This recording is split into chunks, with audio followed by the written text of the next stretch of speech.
Hi, everybody. Lori here. Um, I've been thinking about what I'm what I'm supposed to talk about, and I feel a real sense of responsibility of how it should come out. And then I realized it's not really my job. My job is to get out of the way and let the spirit of truth speak through me.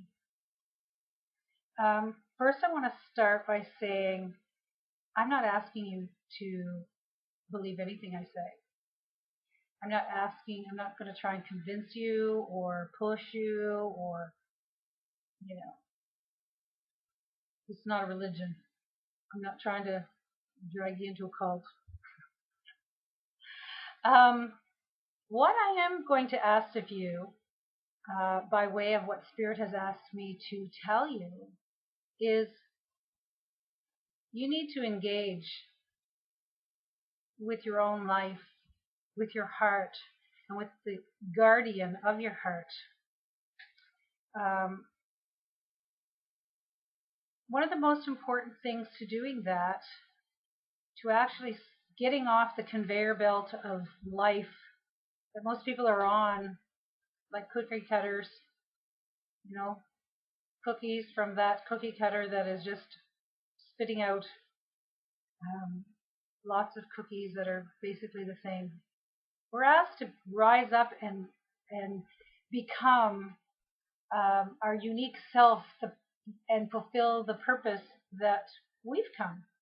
And even though we might all start out looking similar, we all have a purpose. We all have a part to play in this huge divine plan.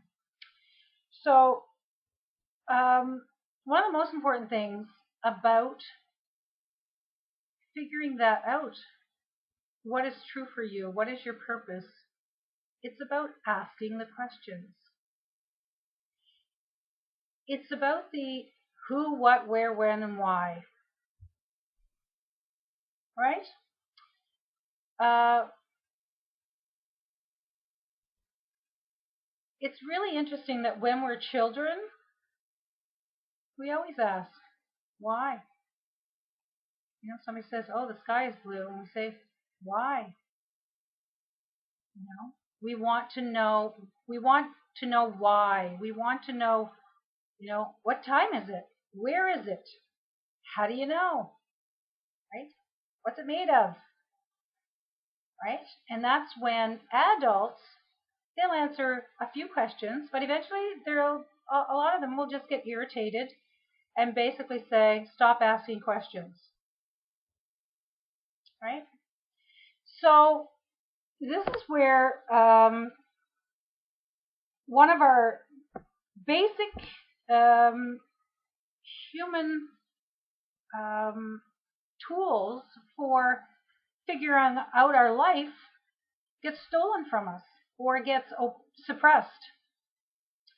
We stop asking questions because we are afraid that we will appear stupid or, uneducated, or we'll feel shamed, right? So we'll sit back hoping somebody else asks the question, but when they don't ask the question and the class is over, we go away not really making the connection of whatever the information that was given means in terms of our own experience. So, there's an old saying, about asking the big questions. It's like, who am I and where are the cookies? No. It's who am I and why am I here? Right? So it's about identity and it's about purpose. Okay? I'm going to ask you to look at something a little differently. So the questions usually are who, what, when, where, and why. Okay? And as children, you know, we know who we are. You ask any 4-year-old who they are? Oh, they know. Don't doubt it. But why? Why? That is the big question that they will ask about almost everything. And oftentimes, as adults, this is where we find out what we're made of, because oftentimes we were shut down when we were 4 or much younger, as to asking questions. So it's just, we're shut down. So we don't really get the answers, and we just are distracted by, here's a cookie, or here's something else to do, or whatever, and we don't get the answer. So I want you to think about something different, and that is that in order to figure out who you are in life, these are the questions, okay? It's not about who you are. It's about why you are, where you are, when you are, what you are, and you'll know who you are. Okay? All those other questions will actually bring you to knowing exactly who you are, why you're there, where you are, what your purpose is. Okay? So these questions, they're not separate. They're not separate questions. There are a series of questions. These questions are actually the means to investigate. You're an investigator, right? Hey, I'm a Capricorn. We are goats. I like to think of it as, as a Capricorn goat, and of course right now, as you probably know, full moon in Capricorn. Yeah. So that's why I'm making a video. I'm being pushed because I have to do this. This is my sole purpose, is to share understanding and knowledge that I have carried my entire life, waiting to have the courage and be pushed to share it. So, having said that, as a goat,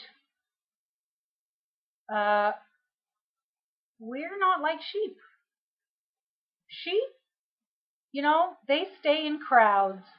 They are sheeple, for lack of a better term. Religious, the Bible and other religious doctrines, no, not doctrines, but stories talk a lot about, the the herd of sheep. Okay, and even the Pied Piper story is kind of like how the crowd moves along, the mainstream of people. Goats aren't like that. Goats tend to go off on their own, and because the grass is greener over there, right? Oh, look, there's something shiny. And the goat will go over there and, it's like, oh, it's a tin can. The goat doesn't care. The goat will say, I wonder what it tastes like. And a goat will pick that tin can up and chew it, and chew it, and chew it, and chew it, and chew it, and chew it, and chew it, until it's reduced to nothing. It became food for the goat, right? And then the goat moved on and found something else to eat. And in that analogy, that's how goats are with questions. Goats don't stop. We are climbers. We hang on to the edge. We don't let go. People look at mountain goats and think, how do they stay on the edge like that? How do they not fall? Goats are persistent. We persevere. We never give up. We never give in. I have a thing on my wall that says the goddess of never letting go. Because with people in my life who have, been difficult with, I never let them go. I have like a heartstring that stays attached to them, just like a kite. And I might let out, 200 feet of string, so that kite is flying far away from me, but I can still see it, and I'm still connected to that kite. And I care very much where that kite is going and what is happening to it. And, you know, when the winds change, I can actually reel that kite back in closer to me. You know, if I see that the kite is having trouble and I feel like I want to help that kite maintain its balance, that's my choice. I can bring that kite closer to me, or I can just let it stay where it is, kind of flopping in the wind. That is my choice. Anyway, so again, going back to the goat.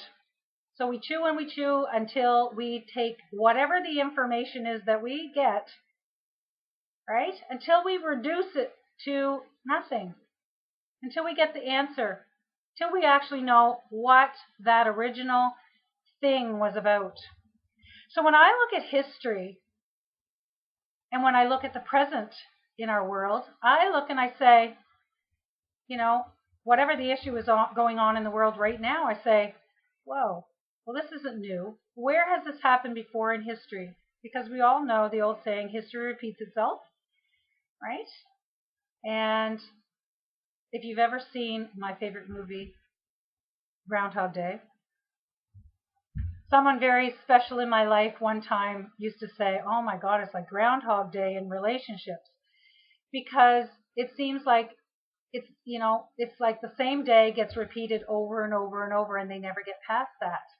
And they always try and blame the other person for the way things are in the relationship.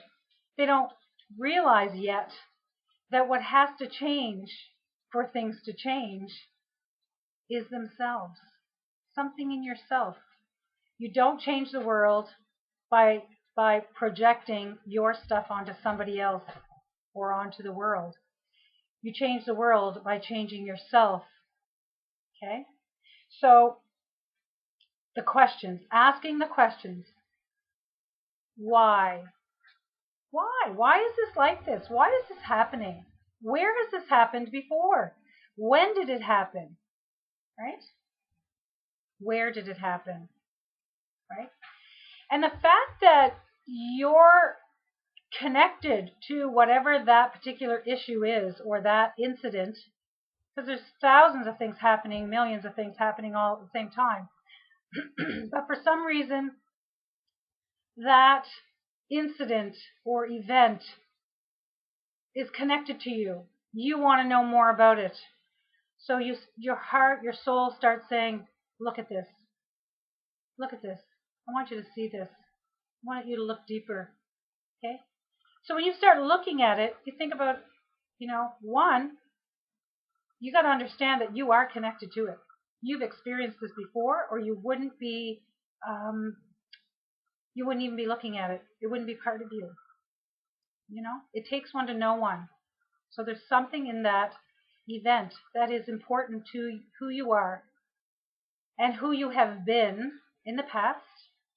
And this is like Groundhog Day. This is where if you can look at the past and the pattern of behavior concerning that particular incident throughout history, because it's going to be something that is repeated several times, many times probably,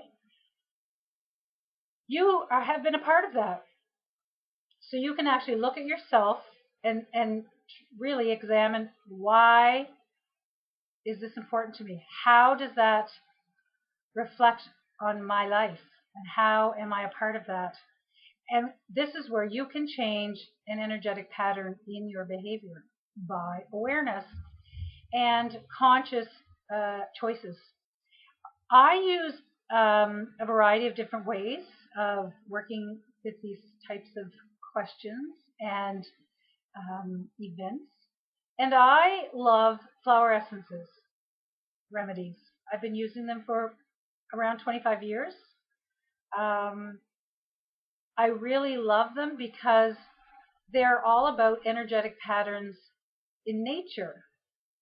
And because we are nature and we are made of the same stuff as everything else in nature, it's horizontal healing. Like heals like. What I do to choose essences, because everything has an essence. I have an essence. You have an essence. A chair has an essence. Every flower has an essence. The river has an essence. Everything has essence, which means it's almost like a no, it isn't like it is. It's a signature.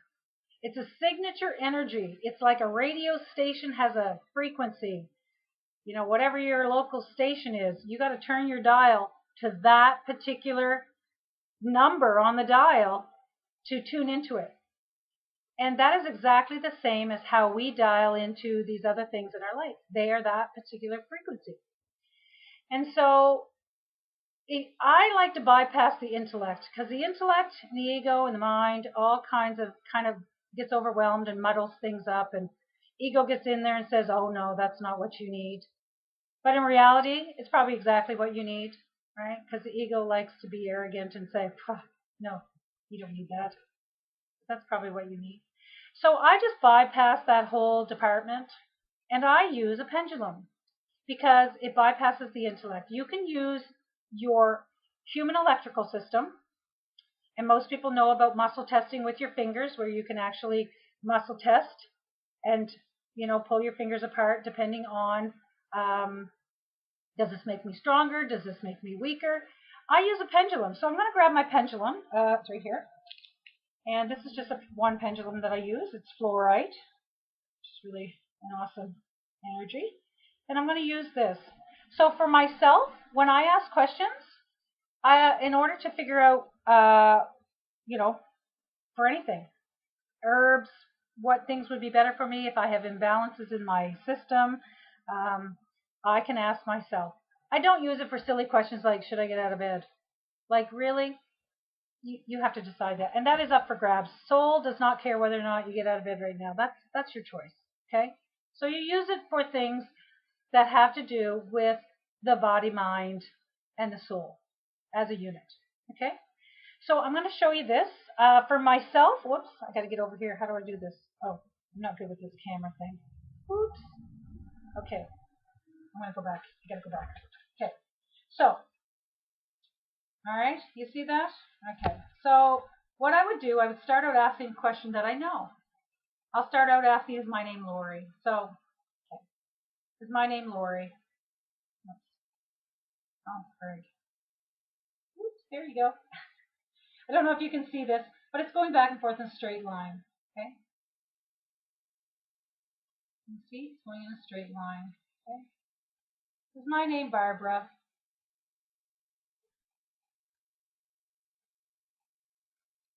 My name Lori.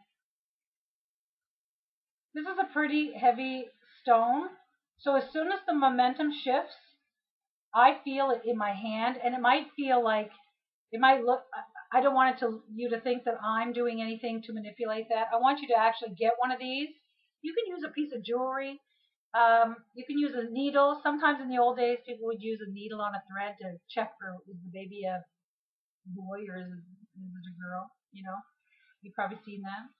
But this is a heavy stone, so when it shifts, my arm might give the appearance that it's shifting a little bit, but I'm not manipulating it. I promise, I'm not changing it. And as I said, I suggest you do that for yourself. So this would be how I would test essences. So I was just thinking, what would be the best way to go about it? I'm not going to test essences right now. I'm going to save that for another video. But I do test essences every day, and they really do help balance my soul energy. Sometimes I think, well, if I'm doing everything that I'm supposed to be doing, why am I still having some difficulties in my life? And soul told me, or tells me, because you're here in the body, and as long as you're part of this human experience, and as long as humans are here having a collective difficulty, we're all part of it. So we're all in this together. Nobody really lives in absolute harmony while the rest of humanity suffers. It's not possible. And if you think it's possible, then that is part of your delusion and part of your denial system. You can't be fully happy and in harmony and balanced if everybody around you is suffering? And we all know that that's happening. So this is where we can enjoy our individuality and enjoy our moments and enjoy. We have every right to be happy. But this is where we move between being part of a collective and being an individual. And we have a responsibility to move things. See? Yes. We have a responsibility to move universal energy out into the world. If we're happy, then we need to share that energy. We need to share that with our collective world. So the other thing I wanted to talk about, so it is about asking the questions. Always ask questions. And I always say, you know, when people are asking me things, I've been told by Spirit, it's okay for me to say, I need to think about it. Okay? You don't have to have all the answers right away. It's okay to want to think about it. This way you can pull in, you know, you can sit with your guides, you can actually sit in meditation and collect all the information that you need to give a thorough answer to your question. And that can be anything from, you know, why is a rainbow different colors to I have a committee that's getting together next week to talk about how to make widgets and sell them. Will you be part of the committee? Those are questions that you have every right to say, you know what? I need to think about that. The rainbow, I can tell you. As far as getting on a committee, that's not something I can tell you. I would have to think about that. I would have to look at my calendar. I would have to consider my family. I would have to consider other things in my life. And I'm just using this as an analogy just to give you some idea of how we have a sense of responsibility and obligation that when people ask us to do things for them, we often jump the gun and say, oh, sure. Meanwhile, everything inside of us is screaming, no, can't do it. Can't do it. I don't have time. Right? So take your time. Think about it. So here's the other thing that I wanted to bring up in this video before I go into something else. It does have to do with the way that asking those questions. We often say who, what, when, where, and why. Okay? So usually, like I said, then people will say the big questions in life are, who am I and why am I here? So if you think about that in that list that I just gave, it's who, what, when, where, and why. So it's who and why. So we've skipped over the what, when, and where.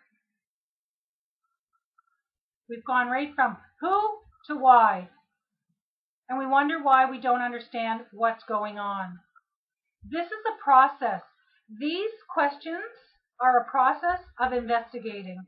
This is how you find out who you are, what you are, when you are, where you are, and why you are here in this human experience, and what's going on, and why it's going on, and where it's going on, okay?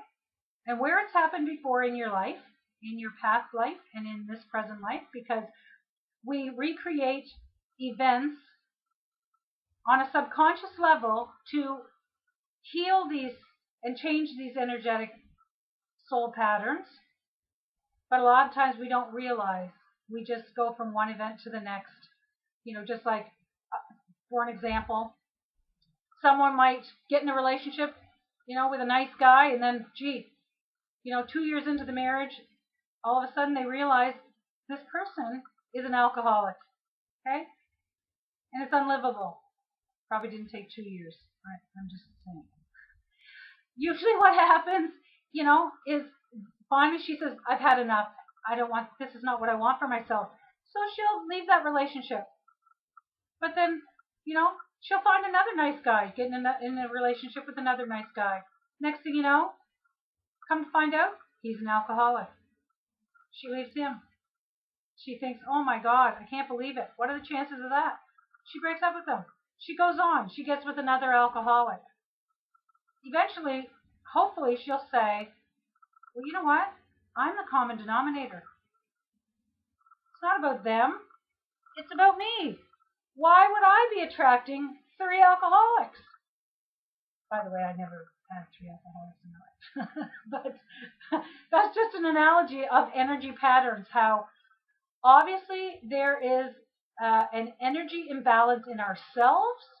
Like that radio station that I mentioned, we are actually sending out a soul signature energy, and for whatever reason, those people are tuning in to our radio station, right? They're tuning into us, and we are actually now in a relationship with that energy, and we draw them to us, right? Because if you're driving down the highway, as you get closer to the radio station, the signal gets stronger, right? Right? And as you get further away from it, the reception gets poor.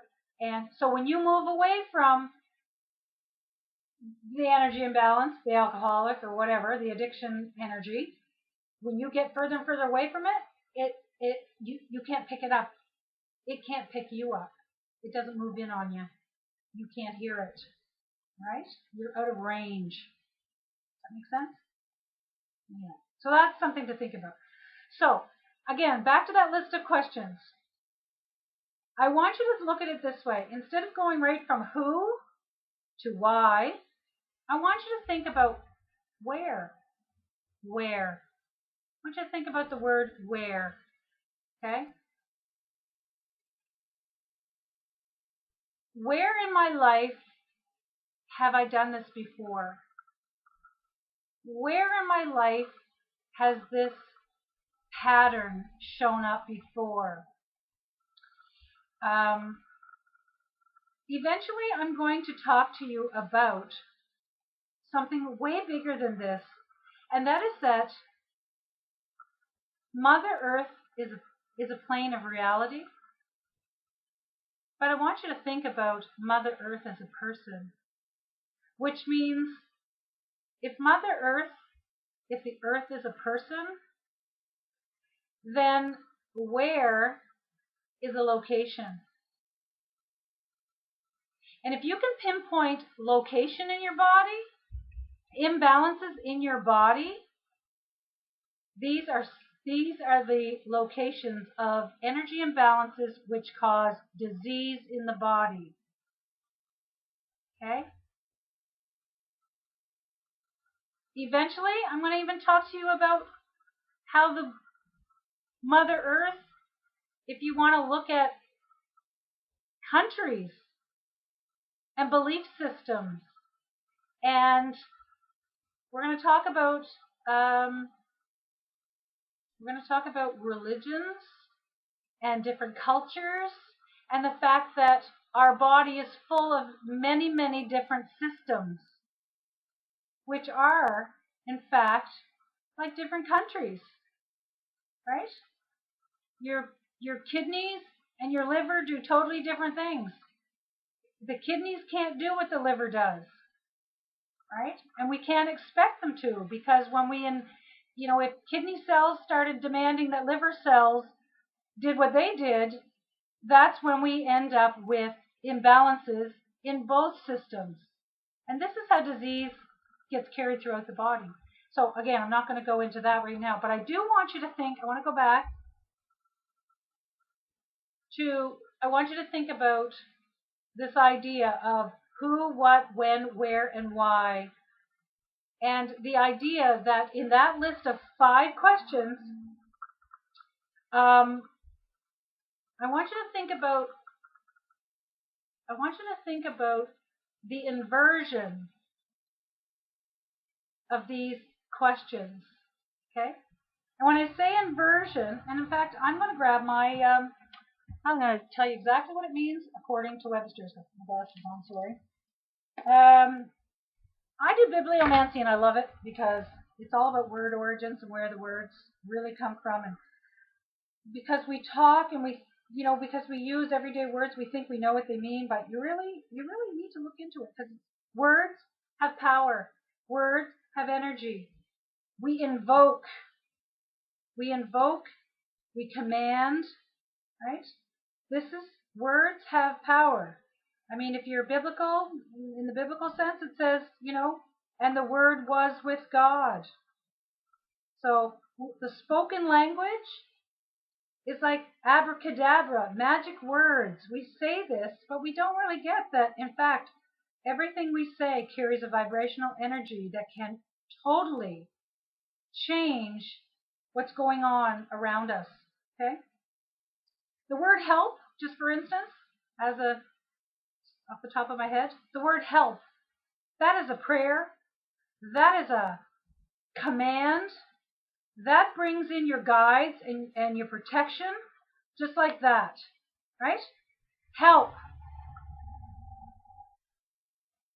The energies around you that love you and want to help you and protect you, which are bigger parts of yourself, actually just pull it together and protect you. It's like putting up your shield, okay? Shields up, Scotty.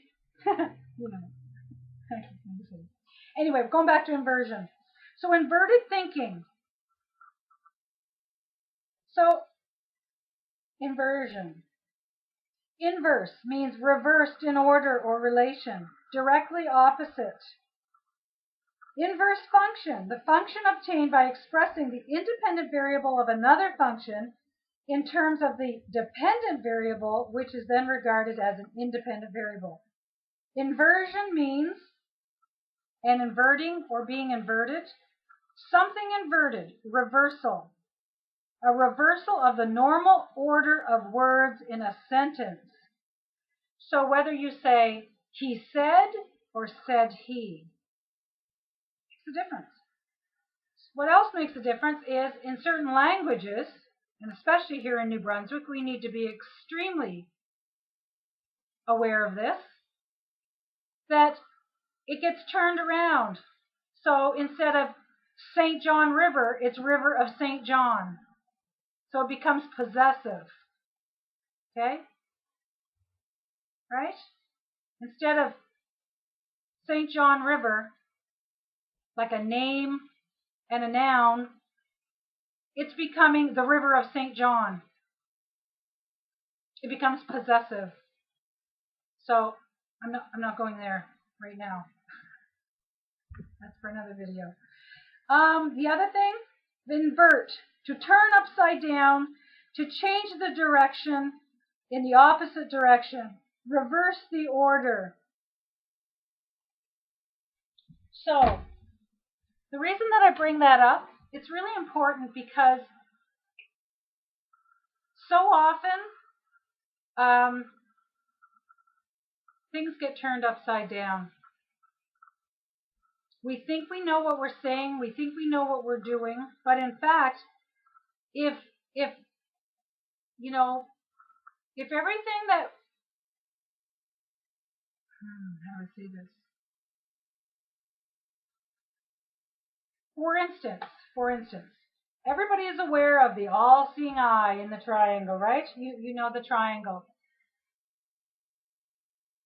It's always pointing up.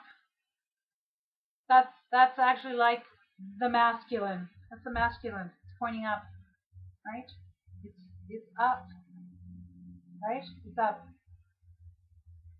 How about the down and up? Okay? That's the diamond.